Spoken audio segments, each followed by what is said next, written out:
Hola, bienvenidos a Sin Esperanzas, el show de los cinéfilos cuarentones, en el que un par de señores que veían caricaturas en el Canal 5 los reta a mantenerse despiertos durante los siguientes minutos, en los que vamos a parlotear sobre... ¿Quién engañó a Roger Rabbit? De Robert Zemeckis.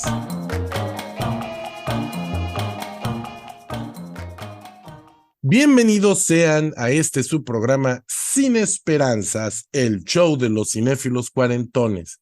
Estamos aquí reunidos una vez más para celebrar nuestro ritual en el que compartimos nuestro amor por el cine.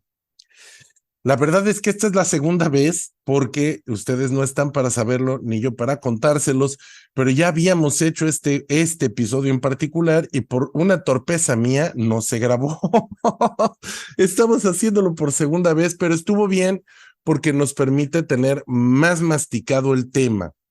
Su seguro servidor, Paquito Rodríguez, y aquí mi compañero, amigo y hermano from another mother, Fernando C. Fink, conversaremos el día de hoy sobre una película maravillosa de 1988, dirigida por el no menos fenomenal Robert Zemeckis, a quien ya le debíamos en ese momento Volver al Futuro, que es del 85.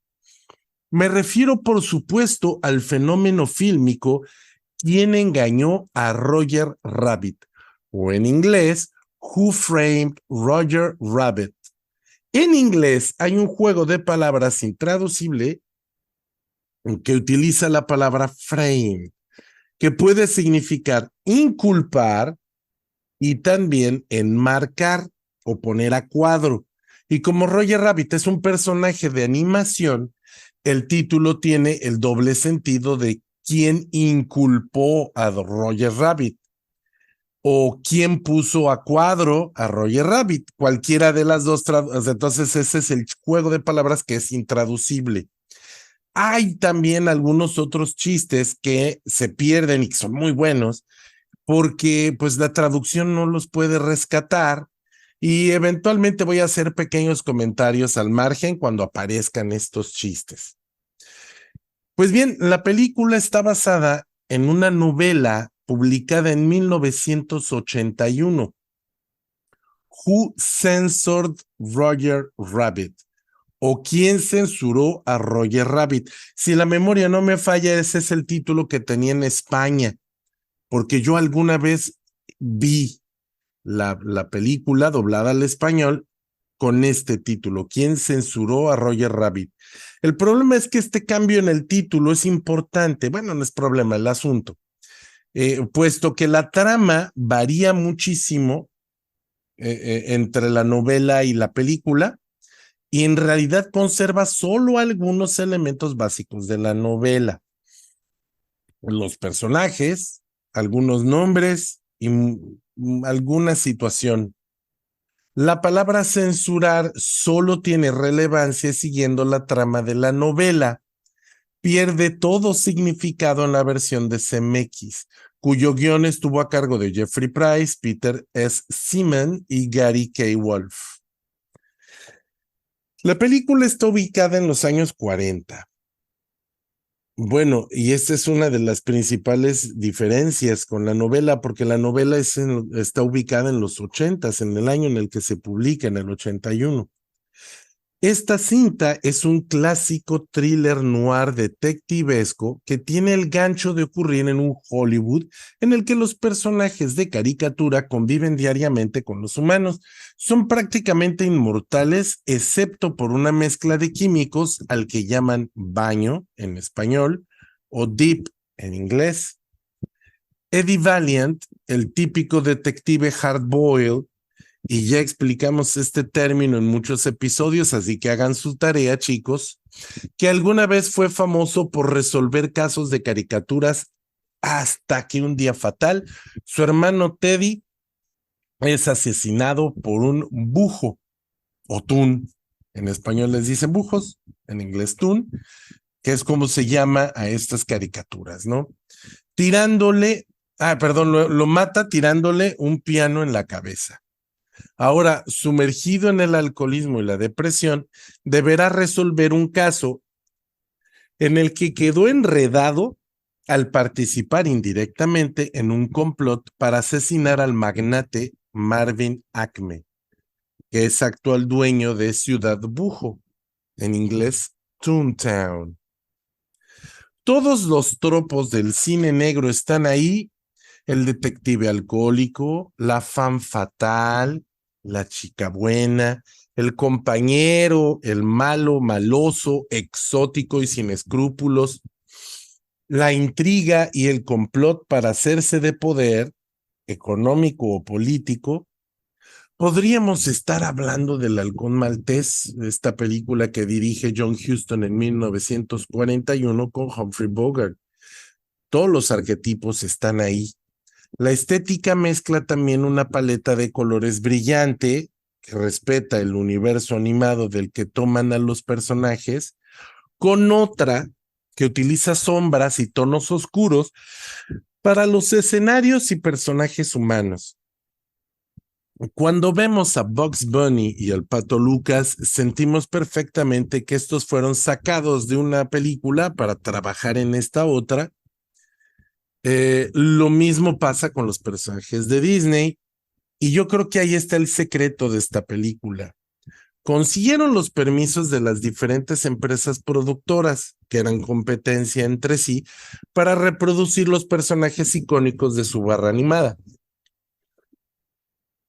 Me refiero, por supuesto, a Warner Brothers, con sus Looney Tunes, Disney y sus icónicos personajes, varias de los Fleischer.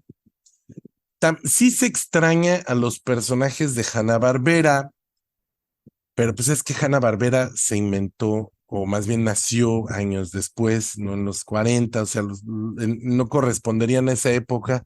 King Features, Harvey Comics, a King Features lo recordarán por Popeye, Harvey Comics es por Gasparín, y bueno, ya hay una lista larguísima de otros que no utilizaron, pero bueno, al menos los más grandes sí están. Aún más, lograron colar al Correcaminos y al Coyote a pesar de que técnicamente todavía no existían en esta época, pero bueno, podríamos decir que era antes de hacerse famosos. Es la precuela. Pues cuentan que tanto Disney como Warner temían caer de la gracia de Spielberg, que en los 80 era probablemente el hombre más importante de Hollywood. Todo lo que tocaba era oro. Entonces, por no hacerle el feo, por no hacerle la grosería y enojarlo, le prestaron sus personajes casi sin reservas por la cantidad de $5,000 por personaje. Se utilizaron 81 de Disney. También es que utilizan a los personajes de fantasía, y pues hay muchísimos personajes de fondo que son de ahí, y 19 de Warner Brothers. La consigna fue que los personajes de una productora no podían opacar a los de la otra. Por eso aparecen siempre en pares y nunca uno le gana al otro. Como por ejemplo el famoso duelo de pianistas entre el Pato Lucas y el Pato Donald, que por cierto esta secuencia la dirigió Chuck Jones. Chuck Jones es uno de los grandes nombres de directores de animación en esta época, en los años 40, quiero decir. Bueno, pues este es un momento histórico en el cine, porque pues lo dirige Chuck Jones y sale el Pato Donald y el Pato Lucas peleando, y bueno, hasta la fecha, pues, salvo que alguien me quiera corregir, creo que nunca más han compartido pantalla estos personajes, hasta donde yo lo sé. Y no, pues ninguno de los dos gana, ¿no? Se autodestruyen. Bob Hoskins no fue el primer actor que se pensó para esta película. Desde Harrison Ford, pasando por Tom Hanks, y recuerden que esta es la década en la que Harrison Ford salió en Star Wars y en Indiana Jones. También Eddie Murphy, que también en los 80 fue su década de oro, fueron considerados para el papel, y es más, Eddie Murphy incluso se dio el lujo de rechazarlo. Para Zemeckis, el actor ideal era Bill Murray, pero cuenta que la gente ni siquiera les contestó el teléfono. Total que algunos por el precio, porque eran muy caros, y otros por su agenda, pero pues terminaron aceptando a Hoskins. Y lo que son las cosas, yo no imagino un universo paralelo, ya que están tan de moda, en el que alguien haga un mejor Eddie Valiant que Bob Hoskins. No me parece que sea posible eso, porque él, tanto física, actoral, como también en su trabajo histriónico, yo creo que él es el mejor Eddie Valiant que pudo haber habido. El personaje principal, Roger el conejo, es interpretado por el actor Charles Fleischer. Y aunque yo le encontré varios créditos fílmicos, la verdad es que ninguno es tan importante como este.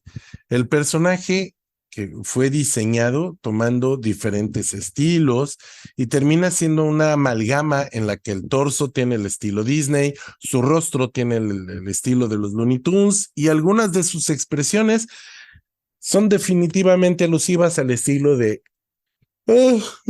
perdón, al estilo de Tex Avery. Disculpen, bostezo mucho con los audífonos estos. Jessica Rabbit, el personaje animado más perturbador de la historia, incluso más que la Hollywood de Kim Basinger de la película Cool World que dirigió Ralph Bakshi en 1992. Ni siquiera ella es tan perturbadora como Jessica Rabbit. Su voz la interpreta Kathleen Turner, una actriz muy bonita, de tono profundo y rasposo, pero a la vez sensual. Un tono de femme fatale icónico, único. Años más tarde, Kathleen Turner actuaría en el papel de el papá de Chandler en Friends. El papá de Chandler, o sea, la disfrazaron de transvesti.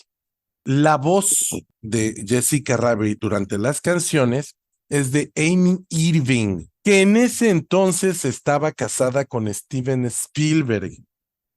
La conoció y la sedujo durante el rodaje de Carrie, esta película de Brian De Palma en 1976.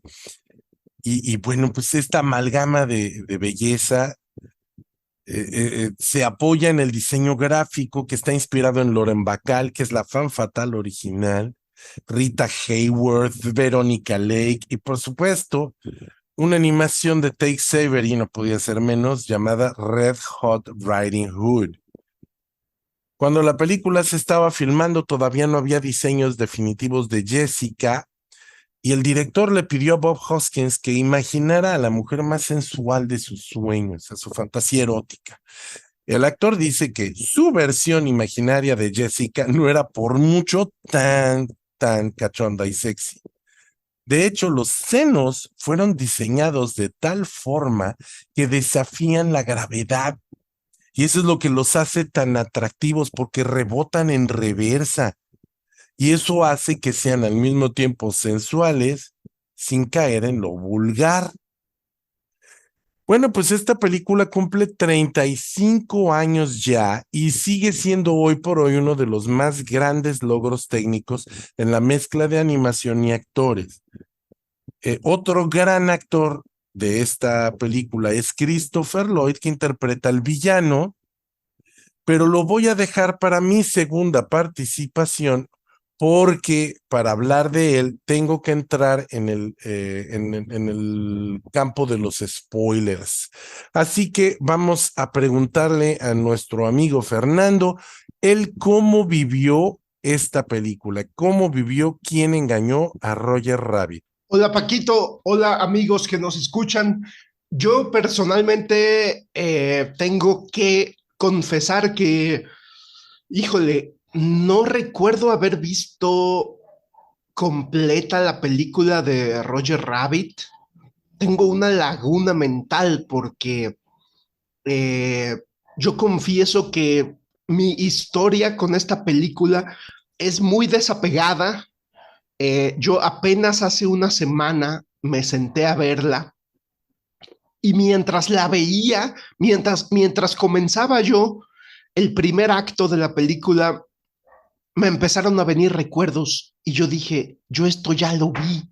Yo pensaba que yo no había visto la película, pero los primeros, no sé, 15, 20 minutos se me hicieron muy familiares y empecé a pensar, yo esto sí lo vi cuando era niño.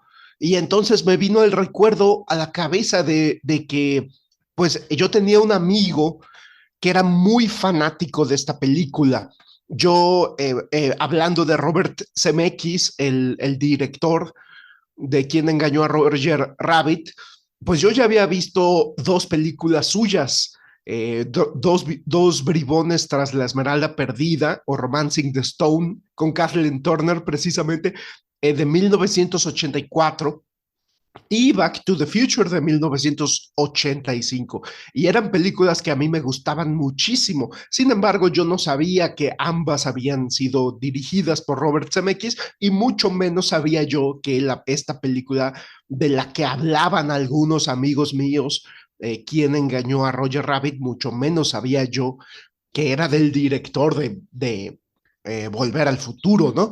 Sin embargo, yo en su paso por el cine, yo no era muy consciente de su existencia, pero especialmente a dos amigos míos los dejó muy marcados esta película. Entonces, yo recuerdo en específico uno de ellos que siempre hablaba sobre Roger Rabbit. Entonces, cuando la vi hace una semana, ya, digamos, ya restaurada en su aspecto original, rectangular, widescreen, como le llaman, restaurada ya bueno, restaurada en 4K, pero la vi en HD.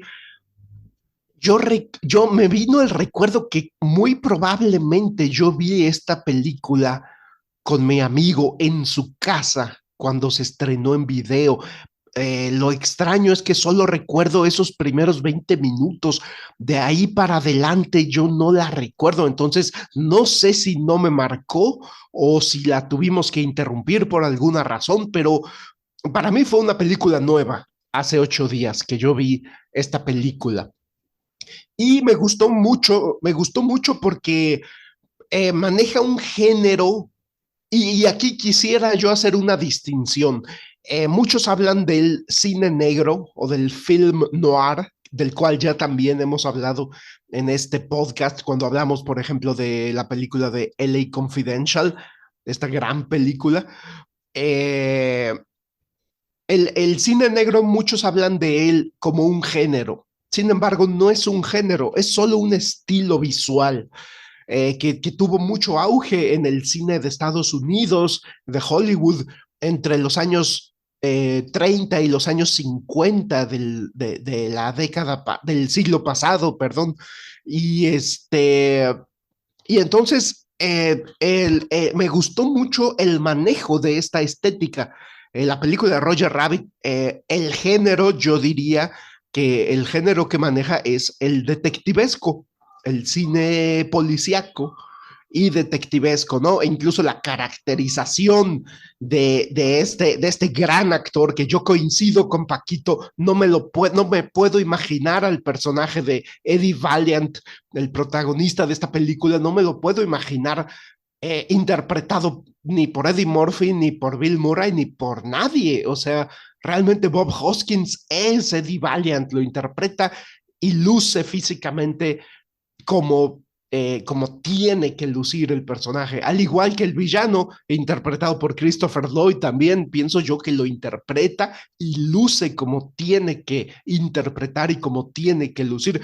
Pero pues esta estética de cine negro con altos contrastes, con claroscuros muy marcados, la maneja la película y hace por completo, pues la película es de época, entonces hace por completo un homenaje visual y auditivo con la música de Alan Silvestri, que también hizo la música de Volver al Futuro, maneja toda esta estética y esta atmósfera del cine negro con un género detectivesco.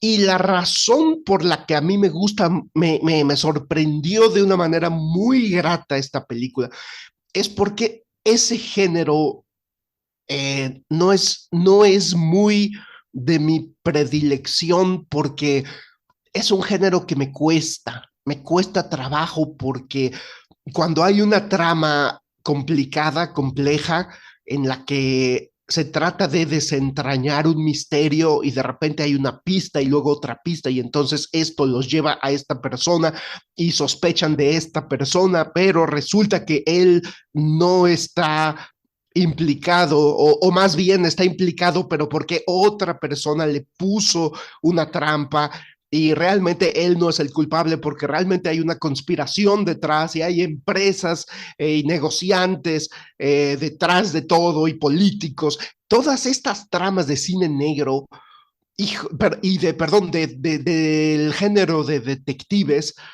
a mí me cuesta trabajo. Yo no sé, yo tengo un problema de atención. Debo confesar que yo no tengo déficit de atención, pero sí tengo un problema para poner atención. Entonces me cuestan mucho trabajo estas películas con tramas tan complicadas. Por eso soy fanático de una serie televisiva llamada True Detective, porque maneja historias de detectives, de conspiraciones, de investigaciones policíacas, pero lo hace de una manera eh, a un ritmo pausado que que me acomoda. Debo decir que esa serie de True Detective lo hace a un ritmo suficientemente pausado como para que yo le pueda seguir el hilo y entonces disfruto mucho de esa serie porque es detectivesca y que no me cuesta trabajo seguir el hilo. Eso mismo me pasó con esta película. La película de ¿Quién engañó a Roger Rabbit? Es una trama compleja, es una trama de conspiración, es una trama de engaños, es una trama de tipo Hitchcock, algunas películas de Hitchcock. Eh, y me gustó mucho porque siento que está estructurada de una manera muy comprensible, muy asequible. Pues pienso que no es casualidad que la película sea para toda la familia y que esté en muy buena medida dirigida a niños. Y entonces esta trama detectivesca complicada con un montón de pistas y misterios que resolver lo hace de manera muy digerible.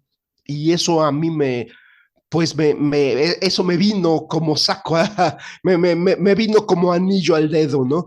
Y entonces pues la disfruté mucho y le voy a devolver el micrófono a mi compañero y amigo y hermano Paquito para hablar un poco más sobre lo visual sobre el estilo visual, sobre los efectos en mi segunda participación. Te devuelvo el micrófono, Paquito. Gracias, Fernando. Pues sí, fíjate que me llama mucho la atención escuchar tu experiencia, porque pues para mí, Quien engañó a Roger Rabbit es una película que tiene mucho, mucho, mucho valor, que me gustó muchísimo. Yo la vi en el cine, quedé yo impactado. Recuerdo que incluso de hecho todavía la tengo por ahí, debo buscarla, la adaptación al cómic de la película de Quién engañó a Roger Rabbit, que por cierto este, incluye algunas escenas eliminadas de la película, pero de eso voy a hablar un poquito más tarde, porque yo les comenté que en esta segunda participación iba a abordar el tema de el personaje de Christopher Lloyd.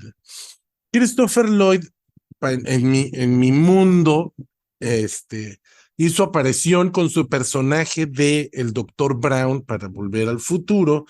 Creo que es el personaje más icónico que tiene en su haber en su muy larga carrera, muy fructífera carrera. Y bueno, pero él ya había salido, por ejemplo, en Star Trek, él había sido un villano ahí, había sido un Klingon, me parece que es en La Furia de Khan, pero no recuerdo si es exactamente esa. Ustedes sabrán corregirme. El asunto es que para esta película él nunca fue la primera opción, pero sí fue la opción más definitiva. Les decía que para hablar de él tengo que hacer spoilers, así que están advertidos. Me parece que es una película ya muy vieja como para que no la hayan visto, pero si no la han visto porque pues precisamente no la conocían, aquí voy a hablar de spoilers. Resulta que su personaje, una de las grandes sorpresas de la película es descubrir al final que es un bujo, un toon, o sea, una caricatura disfrazada de persona real, y es justamente el dibujo que asesinó al hermano de Eddie. Eddie al principio de la película nos dice que lo único que vio de ese dibujo son unos delirantes ojos color rojo y una voz chillona. Cuando nosotros vemos al juez Doom por primera vez, pues él tiene una piel pastosa, está cubierto de ropa de pies a cabeza, incluso utiliza unos lentes que cubren unos ojos inexpresivos. Eh, Todo el trabajo actoral de Christopher Lloyd oculta, pero después en una revisitada nos permite descubrir que es un dibujo. La manera en la que se mueve, la manera en la que habla. Por ejemplo, cuando entra en contacto con el líquido, con este baño, que es el líquido que borra dibujos, utiliza el guantes de látex, protectores y lo trata de evitar, aunque siendo un ser humano, pues no tendría por qué. Oh, bueno, pues descubrir que el juez es una caricatura es una gran sorpresa y funciona porque justamente Christopher Lloyd tiene un trabajo actoral maravilloso. Esta película se filmó casi en su totalidad. Bueno, no es cierto. Una gran parte de la película se filmó en escenarios de pantalla verde. Y hay escenas, muchas secuencias en las que Bob Hoskins está completamente solo, porque todo el escenario y los personajes son caricaturas. Charles Fleischer se disfrazaba de conejo y estaba fuera de cámara diciendo sus diálogos, pero en realidad él no podía voltear a ver a Fleischer, tenía que ver a un tubo o a un marcador de espacio, y aún así los dibujantes se metieron a dibujar incluso sombras que interactúan con la luz real que hay en el set para que esto se vea casi, el resultado es casi imperceptible, realmente no se nota que lo que estamos viendo es un actor trabajando con el vacío, cosa que sí ocurre con Cool World. A mí me gusta Mundo Cool, sí me gusta, pero me gusta porque tiene una historia interesante, pero en sentido técnico queda mucho a deber cuando la comparamos con Roger Rabbit, que es una película varios años anterior. Es del, a ver, como 4 años antes, Roger Rabbit. Esta película le metió tantísimo esfuerzo al realismo que hay secuencias como la secuencia del pulpo barman que se tardaron semanas en filmar y solo está en pantalla un par de segundos. Pero imagínense todos los dispositivos que utilizaban para interactuar con la gente, pues tenía que sincronizarse muy bien para que cuando los dibujantes dibujaran encima, no hubiera ahí problemas y no se encimaran. También podemos ver a Bob Hoskins entrando a Toontown, que es una ciudad completamente animada, y él interactúa tan bien con los dibujos que llega un momento en que tenemos esa sensación. Los dibujos tienen peso, tienen física. Recuerdo muy bien, de hecho, este es una de las cosas que más tengo guardadas en mi mente.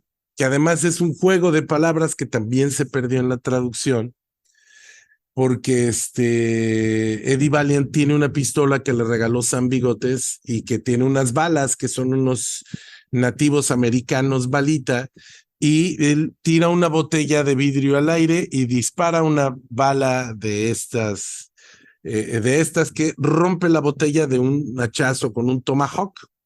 Más adelante, atacando al juez Bloom por la espalda, él le dispara varias balas que llegan, el juez Doom da vuelta en una esquina y las balas llegan y dicen, ¿por dónde se fue? ¿Por dónde se fue? Creo que por allá, y se van por otro camino y él dice en inglés, son unas balas perdidas. Creo que hubiera podido quedar la traducción, pero no la dejaron, no me acuerdo. Creo que dice algo así como, son las balas inútiles o algo así. Pero cuando esta bala destruye la botella, ves que pues, se ve sin costuras ese efecto, queda sin costuras. Me resulta también fascinante que todos los personajes utilizan las voces originales. Utilizamos las voces de Mel Blanc para los personajes de los Looney Tunes, pues todos los personajes de Disney, honestamente no sé cómo se llaman los actores, pero eran los actores que hacían la voz original de esos personajes. Y yo creo que el más valioso es el de Betty Boop, que hace un cameo como mesera, porque su voz la hizo la misma actriz que hacía la voz de Betty Boop en los años 30 y que ya tenía 81 años, y de hecho esta es su última película. Es no voy a utilizar ese cliché que dice una carta de amor, porque además no me gusta, ya me parece muy kitsch, pero sí es un testimonio de admiración por los grandes animadores de la época clásica, de la era clásica de la animación. Había habido películas que lo habían hecho antes. Estuvo, por ejemplo, Canción del Sur, una película de Disney que toca temas muy incómodos, racistas en esta época, y ya es muy difícil de ver, de conseguir. Han tratado de desaparecerla porque es un legado oscuro en el pasado de Disney. Estaba Mi Dragón y Yo, creo que se llama. Está, por supuesto, el ratón Jerry bailando con Gene Kelly en Anchors Away, pero en ninguna de estas películas, Mary Poppins, por supuesto, pero en ninguna de estas películas lograron una integración tan buena de los personajes animados con los actores. En ninguna se había, y de hecho, en la actualidad ha habido otras películas, como hace poco salió una, no estoy seguro, era de Chip y Dale, en la que interactúan diferentes tipos de animación y el mundo real, pero ni siquiera en esta película, que sí es muy buena, pero ni siquiera en esta película se logra esa integración, ese nivel de integración. Y tenemos, por supuesto, al mismo Robert Zemeckis con el Expreso Polar, que utilizando estas técnicas de animación que buscaban ser hiperrealistas, lo único que lograron fue sumergirnos en el valle ¿cómo le llaman? The Uncanny Valley le llaman, el valle de lo increíble, o el valle, esa es incomodidad que te produce algo que es muy realista, pero que se nota que no es real. Bueno, pues Fernando, te devuelvo el micrófono. Algunos comentarios adicionales. Sí, Paquito, muchas gracias. Yo sí que quisiera comentar también sobre los efectos especiales. Es muy, muy interesante todo esto que nos comentas, porque pues es impresionante el nivel que alcanzan, pues como tú dices, estos actores interactuando con la nada y que después les pusieron personajes animados y que no es como en las películas de hoy en día que ponen a un actor, incluso lo ponen todo vestido de verde y con cosas, máscara verde en la cara, o sea, ya ponen a un actor y entonces con el cual pueden interactuar los actores y encima de ese pues le ponen al personaje animado y eso no sucedió en 1988 con Roger Rabbit. Al contrario, los personajes, o sea, la labor de Robert Zemeckis y su equipo de actores, el director de fotografía, etcétera, etcétera, para llevar a cabo esta puesta en escena y esta puesta en cámara, de tal manera que después en la postproducción pudieran llevar a cabo esta interacción con los bujos, con los toons, es impresionante, realmente. Yo sé que utilizo mucho la palabra impresionante, pero solo la utilizo cuando realmente lo pienso. Y la verdad es que se queda uno asombrado hoy en día de cuán logrado está el efecto especial de tener personajes de caricatura interactuando con actores de verdad. Y por ejemplo, y los momentos de efectos especiales muy específicos, como lo que nos mencionas de la bala, ¿no? En efecto, no se le ven las costuras, no se le ven las costuras. Y lo que nos mencionas de las sombras, de cómo dibujaron sombras para que machara, para que, disculpen el anglicismo, pero para que tuviera match, que tuviera concordancia con la fotografía que se hizo en el set. Pues después dibujaron las sombras de los personajes animados. Es realmente una labor titánica, es una labor titánica y súper lograda. Yo quisiera terminar mi participación comentando un poquito de lo que hizo después Robert Zemeckis en cuanto a cine animado. En el 2004 dirigió la película de El Expreso Polar con Tom Hanks, y en el 2007 hizo la película de Beowulf, esta película basada en un poema antiguo, un poema épico británico, inglés. Estas dos películas tienen una técnica de animación que hoy se utiliza muchísimo, pero en ese entonces no era tan común, de registrar con un aparato las expresiones faciales y corporales de los personajes, como hizo Peter Jackson de manera tan lograda en El Señor de los Anillos con Gollum. Y utiliza esa técnica para hacer toda la película del Expreso Polar, la de Beowulf, y se me hace que eran experimentos muy tempranos. Todavía se veía raro, como en la película de Avatar, que se ve horrible, pero creo que Robert Zemeckis hace un mejor trabajo que James Cameron, porque pues, digamos, ahí no, no son personajes alienígenas azules, ¿no? No era tan complicado, pero Robert Zemeckis le invirtió, aparte de la película de Roger Rabbit, le invirtió más adelante a experimentar con animación. Después hizo un cuento de Navidad en el 2009. Esa sí es animada por completo por computadora, pero también es un experimento bastante interesante. E incluso yo recientemente, yo no la he visto, pero el año pasado, en el 2022, estrenó una película de Pinocho que combina animación con acción viva. Entonces me parece que desde el 1988 Robert Zemeckis ha sido un cineasta que me parece interesante, que hacer notar que aparte de hacer películas que no experimentan con animación, como esta película de terror What Lies Beneath, no recuerdo su nombre en español, o la película de Náufrago o Forrest Gump. Tom Hanks es uno de sus actores favoritos. Y la película de Contacto, ¿no? Un peliculón que tiene al final efectos especiales interesantes, ¿no? Muy parecidos a los de 2001, Odisea del Espacio. Entonces, creo que Robert Zemeckis desde 1988 es un cineasta que vale la pena mencionar, que su trabajo en animación es muy interesante, su trabajo con personajes animados. Y bueno, con esto concluyo mi segunda y última participación, Paquito.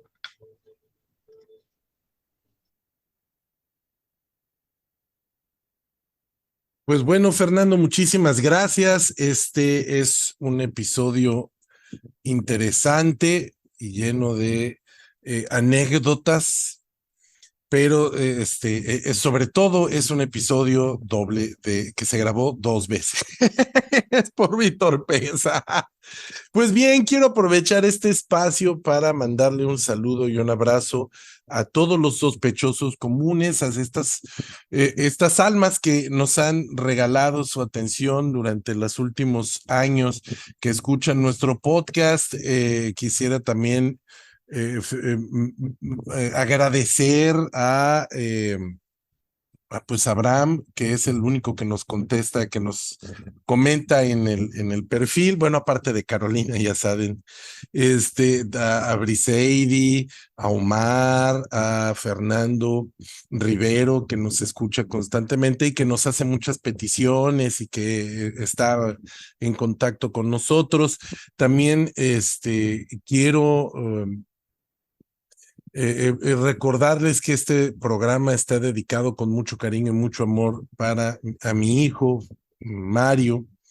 Este es un testamento que te deja tu papá y que no vale mucho dinero, pero que te permitirá escuchar todas las veces que quieras mi voz.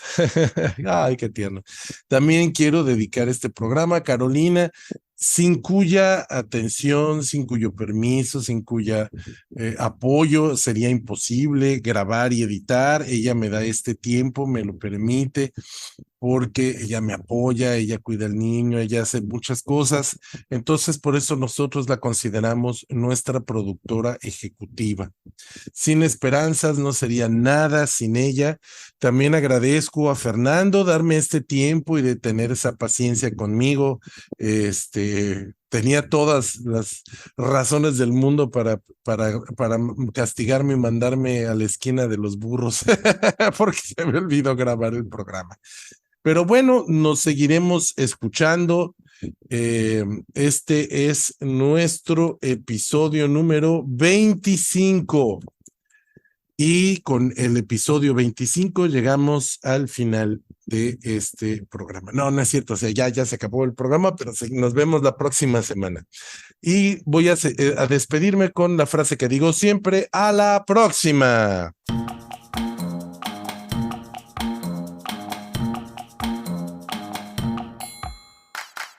Esto fue Sin Esperanzas, el show de los cinéfilos cuarentones, con Fernando C. Fink y Paquito Rodríguez. Puedes escucharnos en nuestra página de Facebook, nuestro canal de YouTube y ahora también en Spotify. ¡Hasta la próxima!